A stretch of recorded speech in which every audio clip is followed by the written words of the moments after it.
Okay, compressing the ball. I did a video a few years back about compressing the ball, and it got so much feedback.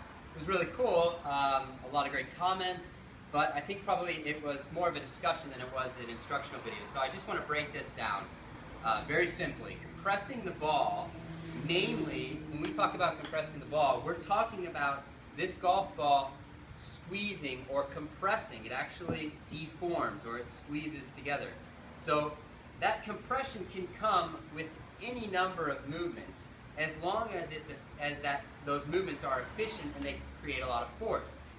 I think most of us, or definitely myself and a lot of golfers, have come to the conclusion that to compress the ball you have to hit down on it. And the reason we come to that conclusion is because in order to hit down on the ball, the handle has to be in front of the club head.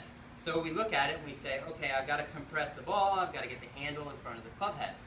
And that makes sense, right? If I move the handle in front of the club head, I get solid compression, it feels good. But the thing I think we're missing is that we don't necessarily have to hit down so steeply in order to compress the golf ball. The thing that creates that solid contact or that compression is actually the alignment of our wrists and arms and hands and our body at impact. So to make that seem more simple, I can, yes, hit down on the ball and create a forward shaft lean and my left arm in line with the shaft, my right arm supporting, my body turning together with it. I can create a downward angle of attack and compress the heck out of the golf ball. My only problem with that might be is if I'm swinging downward so steeply in an attempt to create compression and create forward shaft lean, I change my angle of attack so much so that my club head is now traveling very steeply down. So the problem with traveling so steeply down is I've got my ball, it's sitting here, and I have my club traveling steeply down. Now, if I miss impact by just a tiny, tiny bit, if I come in just a quarter of an inch too early, I'm going to dig into the ground, I'm going to hit this shot back.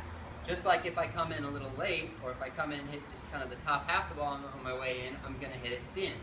So a steep angle of attack, although it does produce a forward shaft lean, it also produces some kind of difficult impact.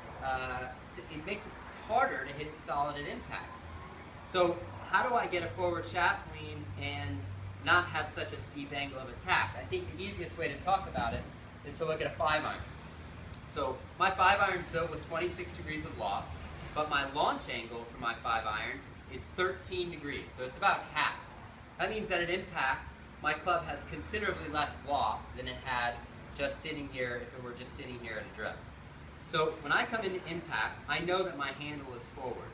But I also know that it's not so forward that I'm hitting steeply down on it, because if that were the case, I'd A, take a huge divot with my 5-iron, and B, I'd hit a lot of shots fat and thin because I'd missed my entry point because my angle is so steep. So how do I get forward shaft lean and not hit down on it so much? I think it's pretty simple. We just look at maybe a driver and say, okay, well, how are tour players compressing the ball with the driver and not hitting down on it? And the simple thing is, in their setup position, they've got, most of them have a relatively straight line between their left arm and the shaft, but at impact, it's even more so in line. So when they come into impact with their drivers, they don't want to be hitting excessively down on it, because A, that would create a really low launching golf ball, but B, it would create a ton of spin. So they want to kind of neutralize or level out their impact, or even hit slightly up on it. So we can hit up on it with forward shaft lean or dynamic impact alignments just by tilting slightly back through impact. And you'll see that a lot with tour players.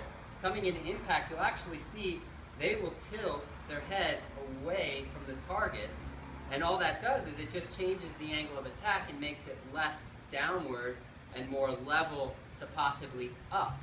Now they still want to maintain this alignment, the left arm and the shaft alignment. They still want to maintain that, and you do too, because the longer you maintain that alignment, A, it's powerful and connected and strong, and so you're going to get the maximum compression. But B, as long as that alignment's maintained, the club face is not twisting and turning on the arc. It's staying square to the arc. So As you come through, if you lose that alignment, you can have a club face that either adds loft, or closes, or opens. But if you maintain that alignment, the club face is going to stay square to its path, or square to the position that you had it set up. So as we come through, if I have just a kind of a slight tilt back as I'm coming through, I can maintain my alignments. And as I maintain my alignments, I maintain a square face for a long period of time through impact. So that's it. For compression, for maximum compression, we actually don't have to hit down on it, even with a sand wedge. Now, obviously, any ball that's on the ground, if you've read my 4 Fundamentals of Ball Flight book, you know how much I believe in hitting down on a golf ball that's sitting on the ground. So we do need to hit it on the downstroke, but we don't have to hit down on it so much that it makes it almost impossible to hit it solid consistently.